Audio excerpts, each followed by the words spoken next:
북한이네요. 통일부가 북한에게 강력한 유감을 표명했습니다.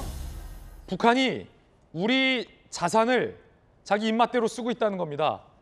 이 재산 침해라는 건데 통일부의 이야기 들어보겠습니다.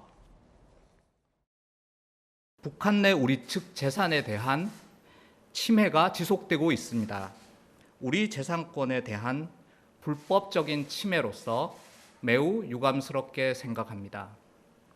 북한은 이를 즉각 중단해야 하며 이와 관련한 모든 책임은 전적으로 북한에 있음을 분명히 하는 바입니다.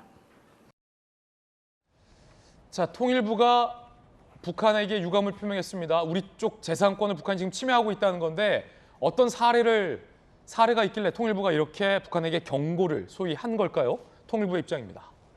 통일부가 밝히는 재산권 침해. 과거 개성공단 통근용으로 사용됐던 버스가 우리 측이 제공한 우리 시설인데 이거를 무단으로 반출해서 시내버스를 쓰고 있다. 북한이. 이러면 안 되죠. 우리가 준 거 아니거든요, 그거. 개성공단 내 남측 시설을 무단 가동하고 있다. 그런 가능성이 있다. 금강산 관광지구의 남측 시설인 해금강호텔 아난티골프장 등을 일방적으로 철거했다. 이거 김정은이 김여정과 함께 남측 시설 다 드러내라 지시한 바 있죠. 철거되고 있는 상황인 것 같아요. 조선중앙TV에 자 이렇게 이거 누가 봐도 대한민국 버스 아니겠습니까 이거?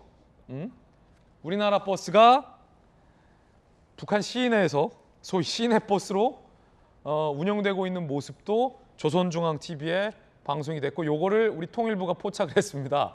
자 이거 돌직구쇼 제작진이 아주 이거 친절하게 개성공단 내에서 우리가 썼던 현대 버스 이거 개성공단 내에서 직원들 통근용으로 썼던 버스고 이거 북한에게 시내버스로 반출해서 쓰라고 준 게 아니거든요. 손정혜 변호사님, 자 법적으로 개성공단의 우리 측 자산을 북한이 시내버스로 혹은 고속버스로 써도 됩니까? 안 되죠. 원칙적으로는 손해배상 청구의 대상이 되죠. 우리가 예. 차량을 이제 보통은 렌트비라고 하잖아요. 음. 빌린 금액의 대가를 지급하거나 감가상각된 금액이라고 하더라도 중고 시세를 지급하지 않고 남의 재산을 함부로 동의 없이 사용하는 것은 불법 행위가 될 수 있습니다.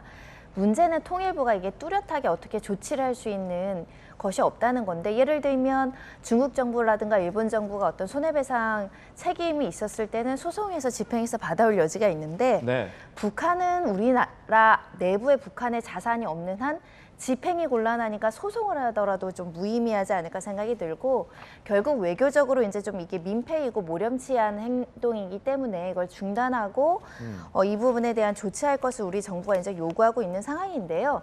사실 크게는 저 버스만의 문제가 아니라 우리나라 기업들이 지금 북한 내에 개성공단에 투자했던 뭐 시설이라든가 여러 가지 이제 공간이라든가 많은 자산이 여전히 남아 있는 게 있습니다. 그렇죠. 근데 묶여 있는 상태이고 제대로 된 재산권 행사를 하지 못하는 상황이라서 이 부분도 남북 관계에 대해서 뭐 안보적인 상황은 그렇게 하더라도 투트랙으로 우리 국민이 거기서 사업하고자 했던 시설물에 대한 어떤 재산권을 행사하거나 가져올 수 있도록 정부가 좀 외교적인 노력, 예.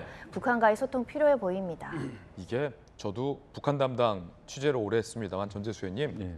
전 세계에서 말이 안 통하는 국가 집단 1위가 북한이에요. 상식적인 말이 잘 안 통해요.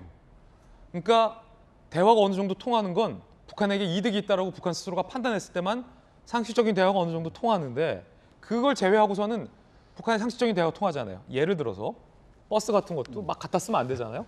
근데 사실 우리 통일부가 뭐 저 정도 시내버스 쓴다고 뭐 유감을 표명할 리는 없을 것 같고 아니 지금 개성공단에 묶여있는 우리 기업인들 자산을 좀 회수할 수 있게 북한이 해야지. 그 동포라면서 예?